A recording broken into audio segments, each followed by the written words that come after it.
Also with us is Police Colonel Roldante Sarmiento, Station Commander of Police Station 15. Lieutenant Gilbert Cruz, OIC of Police Station 1. Police Major John Christian Bautista, OIC of Police Station 2. OIC Renato Roque, sir, I saw you a while ago. Nice to see you. Project 6 Fire Substation. Rodrigo De Los Santos, Station 1 Commander of Quezon City Fire Department. Assistant, of course, sa ating 37 Kapitans.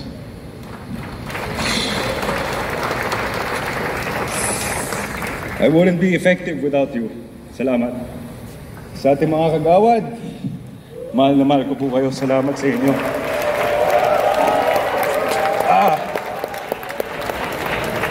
Our elementary school principal, maraming salamat po. Our secondary school principals, maraming salamat po for being here.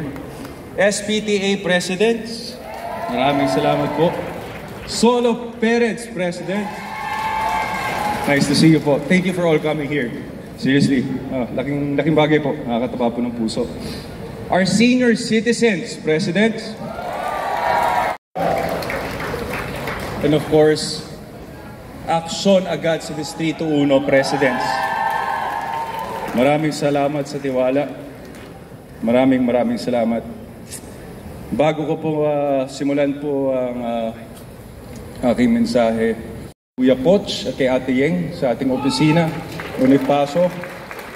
And of course, sa aking forever partner din, ang ating Chief of Staff, of course, Kuya Mel Rotacio, palakpakan po natin. And of course, my forever ally, na siya talagang aking kasama sa pang-araw-araw, negosyo, trabaho, public service, lahat alam niya na yata tungkol sa akin. Ate Weng Corpus, palakpakan po natin. Last but not the least, my family, my parents, thank you. Thank you so much.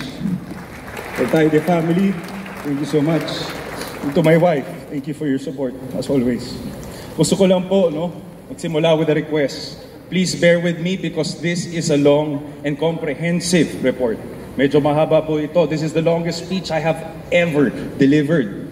Sa mga katulog po ngayong hapon, abangan nyo na lang po ang picture nyo sa Facebook page natin, ha? Siguraduhin ko pong may hard copy din sa labas. Pero kidding aside, it is my responsibility to report to my constituents. Public service is public trust. Kapag may ibinoboto kayo, ang ibinibigay nyo po ay tiwala. At ang tiwala ay dapat sinusuklian ng tapat, malinaw at totoong serbisyo. That is why transparency, thank you po. That is why transparency and accountability must always be at the heart of governance. Bilang inyong kinatawan, responsibilidad kong ipaalam sa inyo kung ano ang ating nagawa, ano ang ating ginagawa, at ano pa ang ating gagawin para sa unang distrito ng Quezon City. The responsibility to report our accomplishments is even more pronounced given the overwhelming mandate that the voters of QCD1 gave. First time, sorry, overwhelming. Nandito kayo lahat. Wala nung umpisa. Ako overwhelmed po. Sobra.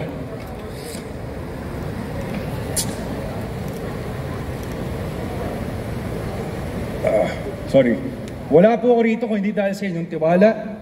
Isang tiwalang hindi ko kailanman sisirain. Kailanman ipagwawalang bahala. Sa bawat oras na lumilipas, thank you po. Sa bawat oras na lumilipas, patuloy kong pagsisikapan at patutunayan na karapat-dapat ako sa pagkakataong binigay niyo po sa akin. Maraming salamat po sa aking mga kapwa lingkod bayan. Nagiging katuwang ko po sa paghatid na tunay na serbisyo. Salamat po.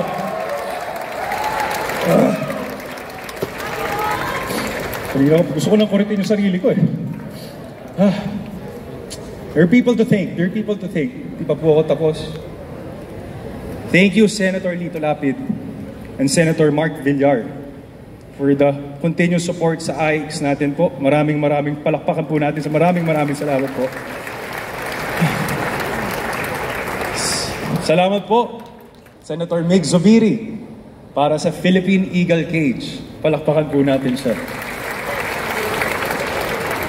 One call away din po yan, Senator Mig Zubiri.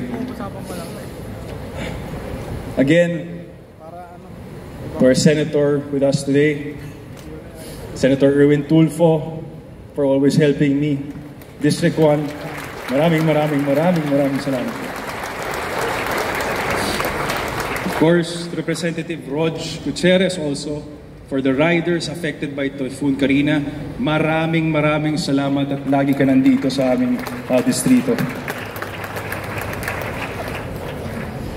That is why from the very beginning po, sinigurado po natin na maayos at malinis at presentable at organisado ang ating opisina para maibigay po ng maayos ang tulong galing sa mga ehensya ng gobyerno.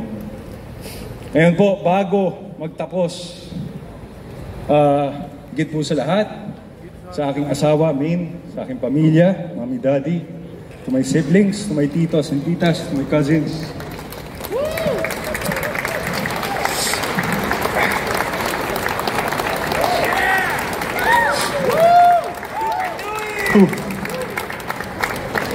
You always understand me. You always back me up. Maraming salamat. Hindi ko magagawa ang lahat ng to kung hindi dahil po sa lahat ng taong nandito nakasama ko ngayon.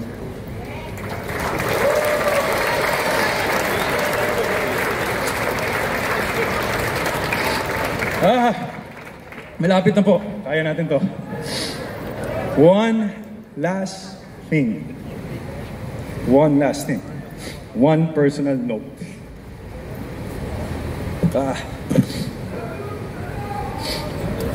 Isa sa mga pinakamahalagang bagay para sa akin ay ang mga relasyon na nabubuo at ang mga tiwalang ibinibigay ng kapwa, lalo na kung galing ito sa nakakarami.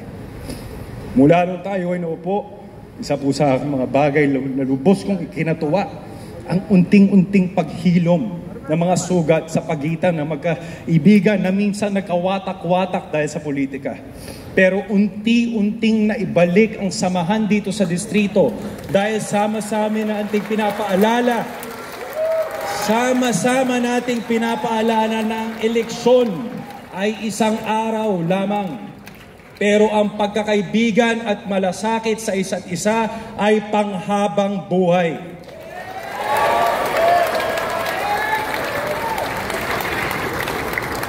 Ang kapangyarihan ay hindi permanente.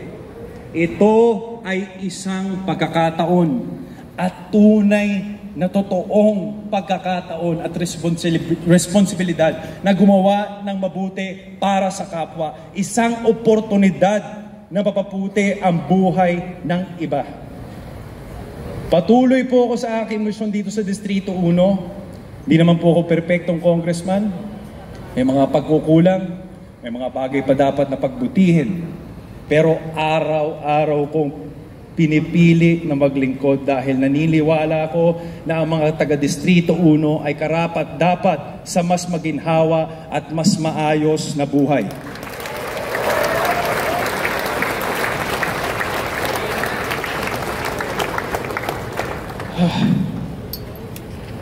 Mga kasama, this is just the beginning. Malaki pa po ang aking pangarap sa distrito. Sana tulungan niyo ako. May pagpatuloy po natin to.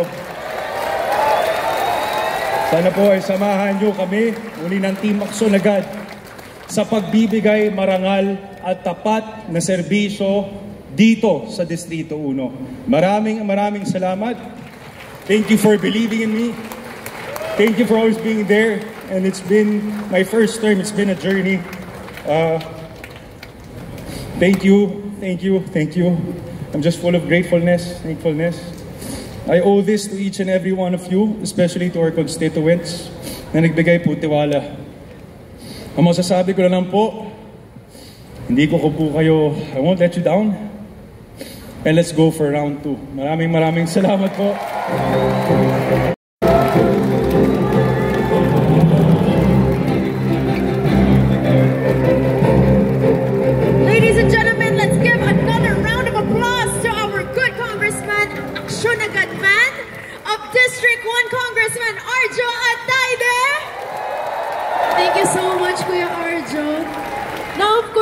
Congressman Arjo, please stay here with me muna sa side ng stage because we have something to present to everyone here at Sky Dome. Ito now, we would like to ask everyone to focus their attention to our LED wall to see our congressman at work. Please watch.